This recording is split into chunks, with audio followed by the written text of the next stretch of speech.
말씀을 시작하기에 앞서 퀴즈를 하나 내도록 하겠습니다. 제가 말씀드리는 인물의 특징을 들으시고 그 인물이 누구인지 맞추시면 됩니다. 이 사람은 신약 성경의 복음서와 사도행전에서 중요한 인물로 등장합니다. 요나 또는 요한의 아들로 갈릴리 지방 벳세다 마을 태생입니다. 누구이신지 아시나요? 눈치채셨나요? 이 사람은 처음으로 예수님을 향해 주님이라고 고백했던 인물입니다. 성격이 급하고 사고에 신중하지 못해 실수가 많았지만 순종에 즉각적이고 자신의 과오를 즉시 깨달아 회개할 줄 아는 인물입니다.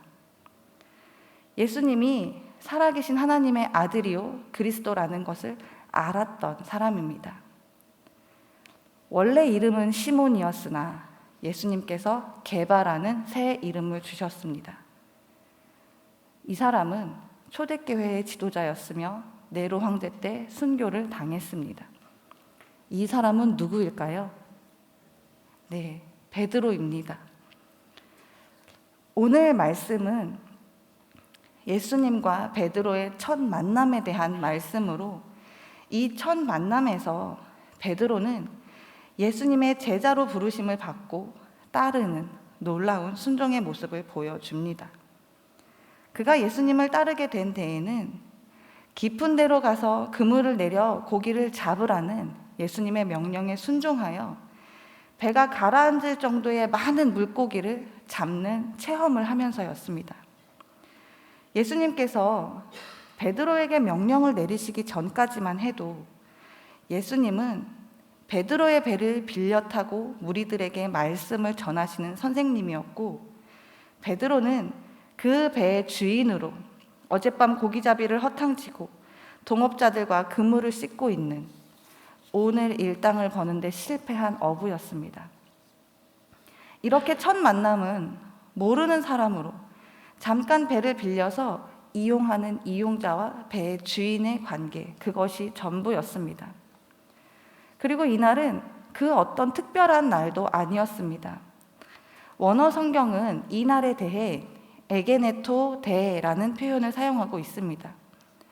영어 성경에서는 원데이로 번역된 이 표현은 어느 날로 사용됩니다. 이것은 베드로가 예수님을 만난 날, 제자로 부르심을 받고 따르게 된 이 사건이 예수님과 베드로 사이에 만남을 약속하여 예고된 일이 아닌 예수님께서 사역하시던 어느 날에 있었던 일이라는 것을 알려주고 있습니다. 예수님을 미리 만나기로 약속한 것도 아니었던 처음 만난 날, 베드로는 어떻게 제자로 부르시는 예수님의 부르심에 가지고 있던 모든 것을 버리고 따라 나설 수 있었을까요? 또 다른 세 사람, 베드로의 형제 안드레와 동업자 야고보와 요한은 베드로를 따라 예수님을 따를 수 있게 되었을까요? 그 해답은 베드로의 고백에서 찾을 수 있습니다. 먼저 예수님을 만나기 전 베드로의 상황을 살펴보면 예수님께서 무리들에게 말씀을 전하시기 위해 갈릴리 호숫가를 살피실 때 그는 배에서 나와서 그물을 씻는 어부 중 한 사람이었습니다. 어부들이 이미 배에 나와서 그물을 씻고 있었다는 것은 고기 잡는 일을 끝내고 배를 정박시켜 집으로 돌아갈 준비를 하고 있었다는 사실을 가리킵니다. 그런 상황에서 무리들에게 말씀을 전하시던 예수님이 갑자기 가르치시던 말씀을 멈추시고 그물을 씻으며 집으로 돌아갈 준비를 하고 있는 베드로를 향해 명령하셨습니다. 예수님의 명령을 직역하면 고기를 잡기 위하여 깊은 데로 가라, 그리고 너희의 그물들을 내려라 입니다. 예수님의 명령은 상식에 맞지 않는 방법으로 물고기를 잡으라는 명령이었습니다. 예수님의 명령이 상식에 맞지 않는 방법인 이유는 오전에는 바다 깊은 곳에 고기가 없을 뿐더러 있다 하더라도 고기가 다니는 길을 누구보다도 잘 아는 베드로 일행이 벌써 밤새 다 뒤져보았는데 아무런 소득이 없었기 때문입니다. 전문 어부인 베드로의 입장에서 예수님의 명령하시는 방법은 도저히 납득하기 어려운 것이었습니다.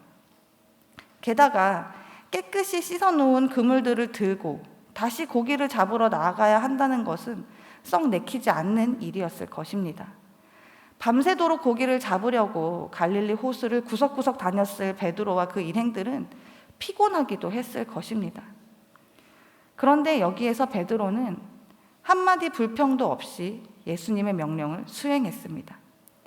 그 명령이 자신의 지식, 노하우, 경험으로는 전혀 맞지 않는 것이었지만 도리어 자신의 어부로서의 전문성을 무시하는 그런 명령이었지만 그럼에도 불구하고 베드로가 따르고자 했던 것은 그것이 예수님이 하신 말씀이기 때문입니다.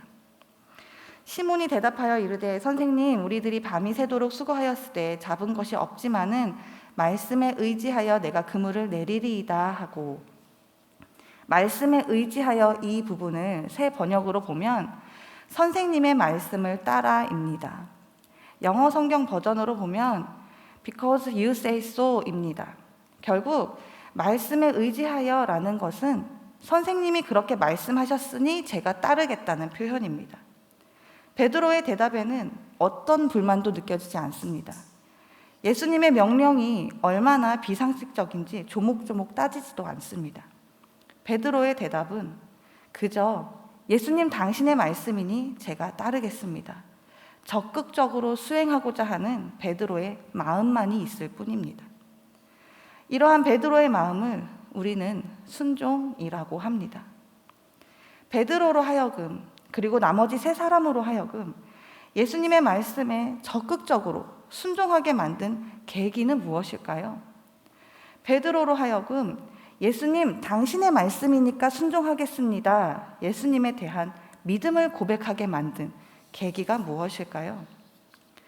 그것은 예수님께서 베드로의 배를 빌려 예수님을 따라 온 무리들에게 가르치신 하나님 나라의 말씀이었습니다.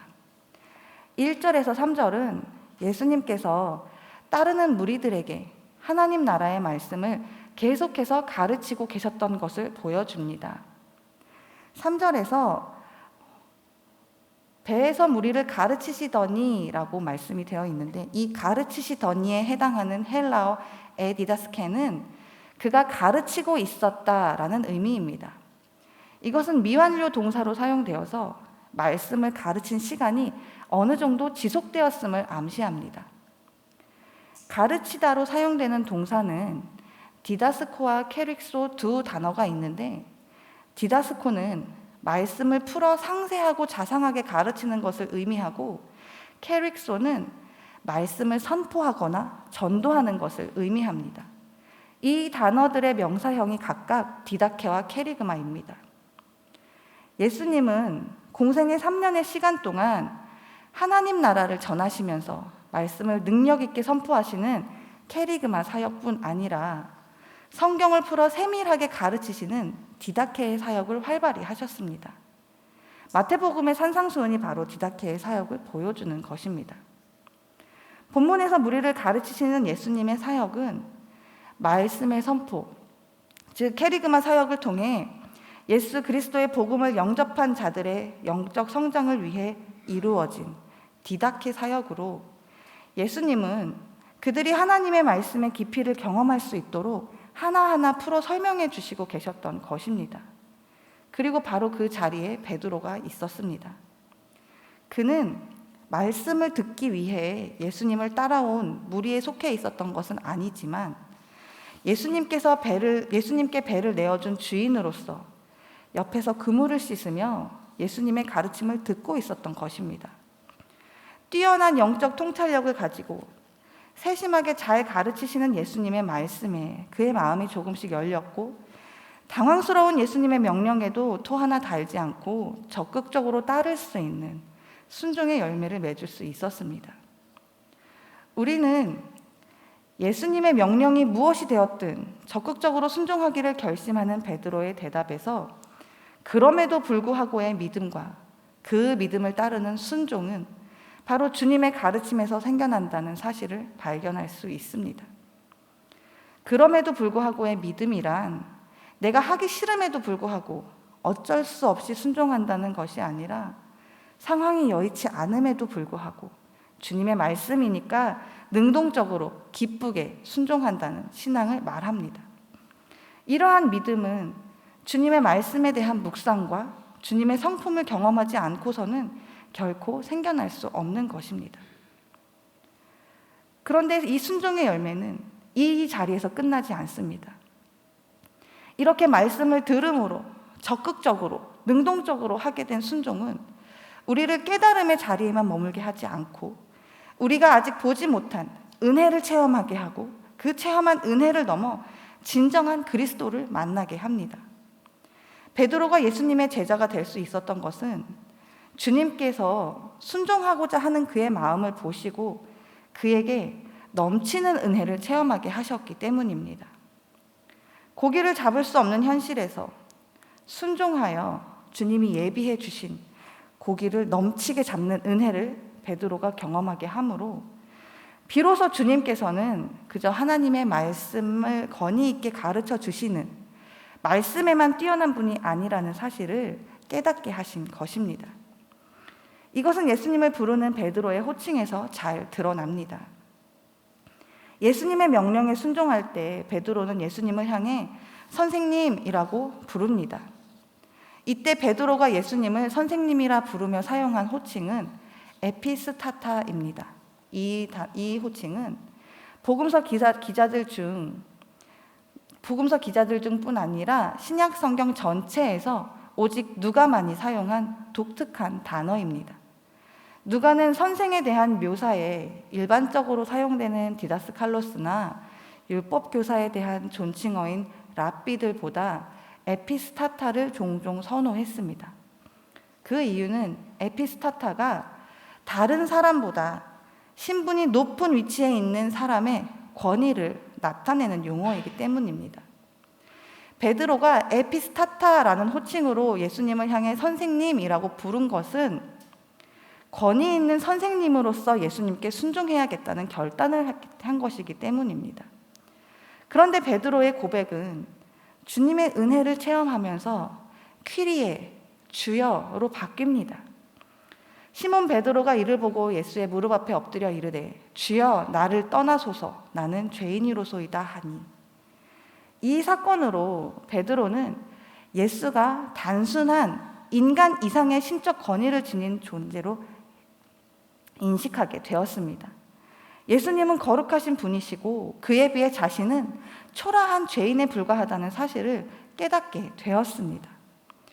예수님을 선생님으로 고백했던 베드로의 마음은 저 가르침을 받아야겠다는 마음으로 예수님을 바라보았지만 예수님이 거룩하신 신적 존재이심을 깨달은 후에는 그저 죄인일 수밖에 없는 자신의 모습이 부끄러워 예수님께서 떠나주시기를 부탁드렸습니다. 베드로는 고기를 잡는 과정을 거치면서 신적 권위를 지니신 예수님의 존재를 인정하는 순간 이러한 거룩하신 예수님과 온통 죄악으로 오염된 자기 자신 사이에 놓여 있는 극복할 수 없는 차이를 극명하게 인식하게 된 것입니다. 이 인식은 베드로에게만 있지 않았습니다. 함께 있으며 이 모든 상황을 목격한 목격자들도 베드로에게 일어난 엄청난 일들을 신적 존재의 권능의 역사 없이는 달리 설명할 길이 없다는 것을 알았기에 큰 두려움을 느꼈습니다. 순종을 통해 경험한 은혜가 비로소 거룩하신 분이신 예수님을 마주하게 하니 나의 죄인된 것이 두렵고 부끄러울 수밖에 없었던 것입니다.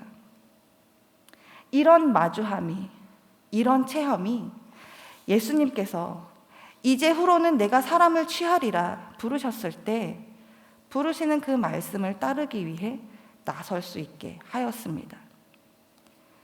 예수님을 처음 만난 날은 예수님이 사역하시던 날들 중에 어느 날이었지만 들려주시는 말씀을 통해 베드로의 마음을 여신 날이고 순종을 결단하는 베드로로 하여금 하나님의 은혜를 체험하게 한 날이며 스스로 죄인임을 깨닫고 두려워하는 베드로를 제자의 자리로 불러주신 은혜의 날이 되었습니다.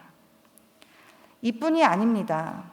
예수님의 사역은 4장부터 기록되지만 4장에서 예수님을 주님으로 알아보는 이는 오직 귀신들 뿐입니다. 그러나 5장이 시작되고 베드로가 등장하면서 예수님을 주님으로 알고 드려지는 고백은 베드로를 통해 시작됩니다. 평범했던 어느 날이 성경에 기록되어 사람의 입술을 통해 예수님을 주님으로 고백하는 날이 되게 하고, 예수님을 권위 있는 선생님에서 거룩하신 주님으로 바라보게 하고, 그를 대하는 사람을 부르시는 주님의 부르심이 선포된 날이 되게 하였습니다. 베드로와 함께 있던 동업자들이 함께 예수님의 제자가 되는 이 사건은 오늘 우리에게 다시 한번 말씀을 들음이 얼마나 중요한지를 생각하게 합니다. 세상에는 많은 지식들이 난무하고 시대가 변화됨에 따라 시대에 따르는 가치관들이 끊임없이 변화하고 있습니다. 그런 세상 가운데 우리가 오직 중심을 두어야 할 곳은 말씀입니다. 그 말씀이 있는 곳에 하나님의 은혜가 있고 그 진리의 말씀이 우리를 주님께로 인도하는 은혜의 문이 열리는 곳이 되기 때문입니다. 바라기는 어렵고 힘겨운 삶 가운데서도 오늘도 우리를 향해 주시는 하나님의 진리의 말씀을 우리의 중심에 놓아 그 말씀을 들음으로 순종을 결단하고 은혜를 체험하며 주님의 제자로서의 삶을 살아가기를 소망합니다.